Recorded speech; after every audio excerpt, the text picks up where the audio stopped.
हमला बोला है। बताया जा रहा है कि खालिस्तानी समर्थकों ने मंदिर को अपना निशाना बनाया और मंदिर में मौजूद श्रद्धालुओं पर हमला किया। हिंदू फोरम कनाडा ने एक्स पर एक वीडियो शेयर किया। इस घटना को रविवार की घटना बताई जा रही है और यह भी आपको बता दें कि घटना की कनाडाई प्रधानमंत्री जस्टिन ट्रूडो ने निंदा भी की है। जस्टिन ट्रूडो ने इस हिंसा को स्वीकार नहीं किया जा सकता, ये बात कही। Certain minority groups in Canada and are against their attack on Hindus is purely a terroristic act. Canada, like Hindu minorities in Bangladesh, have a right, their human rights, and they need to be protected. And I have done a lot in the United States Congress, and I have done a lot in terms of putting pressure on Biden administration to address these atrocities, whether it is in Bangladesh or now is happening in Canada. तो मंदिर पर हुए इस हमले के अगर मायने देखे जाएं तो क्या कनाडा में भारत और हिंदुओं के खिलाफ नफरत फैलाई जा रही है? अगर हम बात करें कनाडा में जिस तरह से गतिविधियां चल रही हैं, पीएम ट्रूडो की नीतियों के चलते क्या खालिस्तानियों को शह मिल रही है? आने वाले दिनों में क्या हिंदुओं पर हमले बढ़ सकते हैं? क्या भारत के खिलाफ अंतरराष्ट्रीय साजिश में कनाडा एक जरिया बन रहा है? और या फिर यह कहें कि मंदिर पर हमले से कनाडा से और भी संबंध भारत के बिगड़ सकते हैं। चलिए इस खबर पर विश्लेषण करेंगे। हमारे साथ न्यूज़ एड शरद द्विवेदी जी फोन लाइन पर जुड़ गए, उनका रुख कर लेते हैं। शरद जी, अगर हम बात करें इस पूरे घटनाक्रम की, शायद कनाडा और भारत के संबंधों की अगर बात की जाए, लगातार गिरावट हो रही है 2020 से निज्जर हत्याकांड के लिए जब भारत पर ठीकरा फोड़ा गया था, और उसके बाद हमने ये भी देखा कि लगातार ऐसी गतिविधियां हुई जिससे कई बार ये मैसेज साफ हुआ कि भारतीयों के प्रति कनाडा का रुख काफी गलत हो रहा है। और अब ये जो घटना हुई है इससे कहीं ना कहीं चिंता का विषय यह है कि क्या आने वाले वक्त में एक ठोस कदम की जरूरत है? क्या भारतीय और खासकर की हिंदू कनाडा में सेफ नहीं है?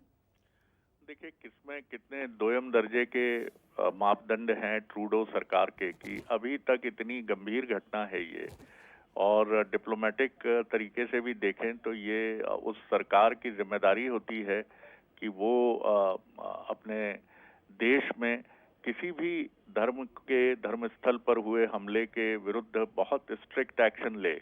लेकिन ट्रूडो ने विरोध तो एक पोस्ट तो किया कि ये घटनाएं स्वीकार्य नहीं है, लेकिन अभी तक कोई भी गिरफ्तारी इस पूरे मामले में नहीं हुई है, जो ये बताती है कि ट्रूडो सरकार का और खुद ट्रूडो का इस पूरे मामले में दोयम दर्जे का दोहरा मापदंड है। और भारत सरकार ने भी दो टूक शब्दों में कहा है कि कनाडा में मौजूद सुरक्षा स्थिति के कारण कनाडाई जो ऑफिसर्स हैं, इन आयोजनों के लिए उनसे पहले से ही अच्छी सुरक्षा व्यवस्था और मजबूत सुरक्षा व्यवस्था के लिए आग्रह किया गया था, जो कि एक कंसुलेट जो डिप्लोमेटिक टाइज है उसके तहत भी ये बात होती है, लेकिन ये काम नहीं किया गया।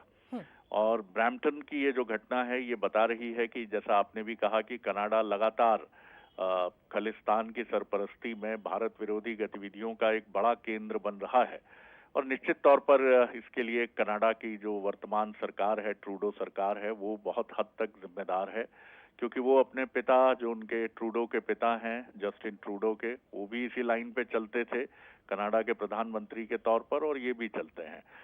तो एक राजनीतिक मजबूरी भी है उनकी वहाँ, जो खालिस्तान का प्रभाव है कनाडा में, लेकिन ये बहुत गंभीर घटना है और निश्चित तौर पर इसे भारत ने बहुत गंभीरता से लिया है, क्योंकि इसमें न सिर्फ मंदिर में तोड़फोड़ की गई है बल्कि मंदिर के पदाधिकारियों और हिंदुओं के साथ भी मारपीट हुई है। तो बहुत गंभीर घटना है ये। जी बिल्कुल। शरद जी, एक और सवाल यहाँ पर आपसे करना चाहूंगी। जिस तरह से हम देख रहे हैं कि लगातार प्रधानमंत्री नरेंद्र मोदी के कार्यकाल में हमने इस चीज को गौर किया है कि विदेशी जितने भी हैं, विदेशों से जो संबंध है हमारे काफी अच्छे स्थापित हो रहे हैं, लेकिन कनाडा में जिस तरह की ये घटनाएं हो रही हैं, क्या आने वाले भविष्य में दोनों देशों के बीच में कोई शांति प्रस्ताव हो सकता है, या फिर आने वाले वक्त में कहीं ना कहीं एक स्ट्रिक्ट एक्शन भारत सरकार लेगी? क्योंकि जिस तरह के ये नज़ारे हैं, जिस तरह की ये घटनाएं हैं, सवाल यही खड़ा होता है कि क्या आने वाले भविष्य में जो संबंध है ये और बिगड़ेंगे या फिर कोई शांति प्रस्ताव लाया जा सकता है?